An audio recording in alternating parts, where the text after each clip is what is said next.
உங்கள் பிசினஸ் உங்கள் ஏரியாவில் டெவலப் ஆகணுமா? இன்றைய விளம்பரப்படுத்துங்கள். சென்னை எக்ஸ்பிரஸ் நியூஸ் பேப்பரில் 9884597186.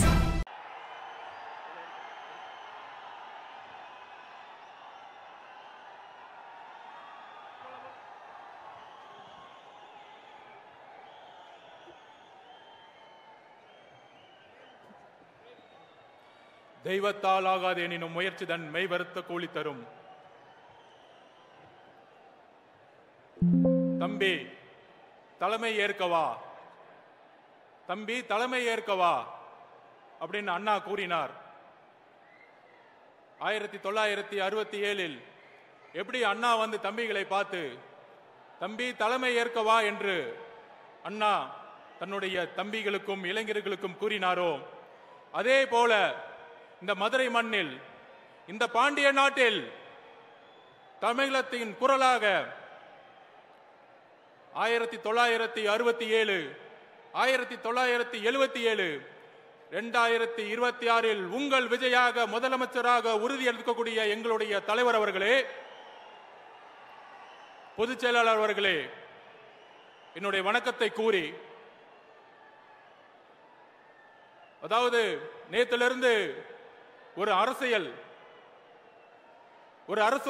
அரசியல் கருத்துரை தமிழகத்தில் எல்லா மீடியாலையும் உருவானது, மக்கள் மனதில் உருவானது. கொள்கை தலைவரா 5 தலைவர்களை உறுதிப்படுத்தி கட்சியை வழிநடத்தக்கூடிய இந்த நேரத்தில் எதற்கு மாநாடுடைய முகப்புரையில அறிஞர் அண்ணாவையும் புரட்சி தலைவர் எம்ஜிஆர் அவர்களையும் ஏன் மாநாடுடைய முகப்புரையில தலைவர் விஜய் அவர்கள் கொண்டு வந்தாருங்கிற ஒரு பெரிய விவாதம் உருவானது. அந்த விவாதத்தின் பதிலை நாங்கள் கூறுகிறோம். 1967 அண்ணா உருவாக்கிய சமூக நீதிக்கான அரசு எல்லோருக்கும் சமமான அரசு. திராவிடம் என்றால் எல்லோருக்கும் சமமான, எல்லா சாதியும் எல்லா மதமும் தமிழ்நாட்டில் சமத்துவத்தை நோக்கிய ஒரு அரசியலையும், இளைஞர்களுக்கான அரசியலையும், ஊழலற்ற ஒரு அரசியலையும், சிறுபான்மைகளுக்கான ஒரு அரசியலையும், எல்லா மதங்களுக்கும் எல்லா சாதிகளுக்கும் ஒரு அரசியலை உருவாக்கினார். அதுதான் திராவிடம். அந்த திராவிடத்தை வழிவந்து கலைஞர் கருணாநிதி அவர்களும் புரட்சி தலைவர் எம்ஜிஆர் அவர்களும் 1971 தேர்தலை எதிர்கொண்டார்கள். எம்ஜிஆர் அவர்கள் கலைஞர் கருணாநிதியுடன் தேர்தல் அரசியலை தன்னுடைய முழு தியாகத்தையும் உருவாக்கி மிகப்பெரிய வெற்றியை அடைந்தார்கள். ஆனால் 1971 மிகப்பெரிய வெற்றி பெற்ற பிறகு அண்ணா உருவாக்கிய கொள்கையிலிருந்து, சமூக நீதியிலிருந்து, ஊழலற்ற ஆட்சியிலிருந்து தன்னுடைய குடும்பத்திற்கான கட்சியாக கலைஞர் கருணாநிதி அவர்கள் மாற்றிய பொழுது அன்றைக்கு குரல் கொடுத்தார்.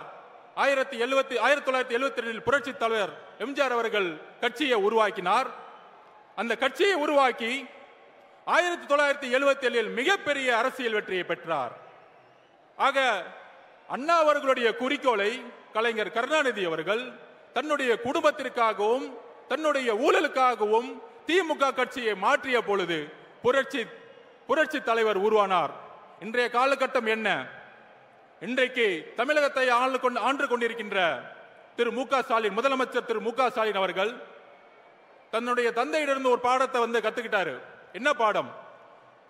திரு கலைஞர் கருணாநிதி அவர்கள் தன்னை சுத்தி இருக்கக்கூடிய ஒரு 10 குடும்பத்துக்கும் சேர்த்து ஒரு மிகப்பெரிய ஊழல் சாம்ராஜ்யம் உருவாக்கினார்.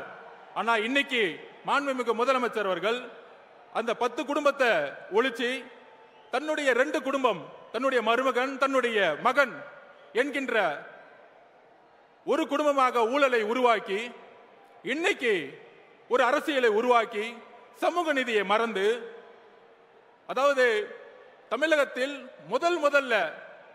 முதல்ல ஒரு அமெண்ட்மெண்ட் கொண்டு வந்தாங்க சோசியல் ஜஸ்டிஸ்க்காக. ஆனா இன்னைக்கு சாதிவாதி கணக்கெடுப்பு நடத்த மாட்டாரு.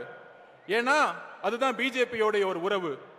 அதுக்கப்புறம் இன்னைக்கு ஊழல் மட்டுமே இருக்கக்கூடிய திரு முதல்வர் அவர்கள் சமூக நீதியை மறந்தாரு, சாதி அரசியலை உருவாக்கினாரு, ஊழலை உருவாக்கினாரு. இன்னைக்கு மதுரை மண்ணில் இருக்கக்கூடிய அமைச்சர் மூர்த்தி இருக்கிறாரு, இந்த மாநாட்டிற்கு எத்தனை தடைகளை உருவாக்கினார் தெரியுமா? அத்தனை தடைகளும் உடைச்சு இங்க நின்னுக்கிற கூட்டம் தான் நம்மளுடைய தமிழக வெற்றி கழகத்துடைய கூட்டம்.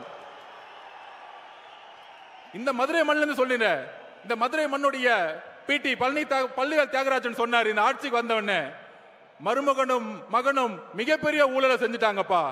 அப்படி சொன்ன உண்மைக்காக இன்னைக்கு அமைச்சரவையிலிருந்து ஓரம் கட்டப்பட்டாரு. ஆனா இன்னைக்கு யாரு இருக்கா? இந்த மதுரை மண்ணிலிருந்து மூர்த்தி இருக்கிறார். மூர்த்தி என்ன சமூக நீதி காவலரா? ஏன் ஒட்டுமொத்த ஊழலையும் குடும்பத்துக்கு கொடுக்கக்கூடிய ஒரு அமைச்சர்களை தான் உருவாக்கி இருக்கிறாங்க.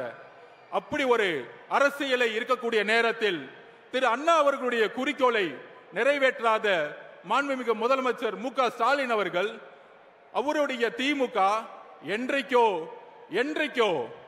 திமுகவுடைய அண்ணா அவர்களுடைய குறிக்கோள் இருந்து விலகிட்டார். அப்ப விலகும் பொழுது யார் அண்ணாவுடைய கொள்கைகளை இன்றைக்கு கடைபிடிக்க முடியும், நிர்வாகத்தில் கொண்டு வர முடியும்? ஒரே தலைவர், எங்களுடைய தலைவர் அவர்கள் தான். எல்லாரும் சொல்லலாம், திமுகவுக்கும் தமிழக வெற்றி கழகத்திற்கும் கொள்கை ஒன்றுதான்.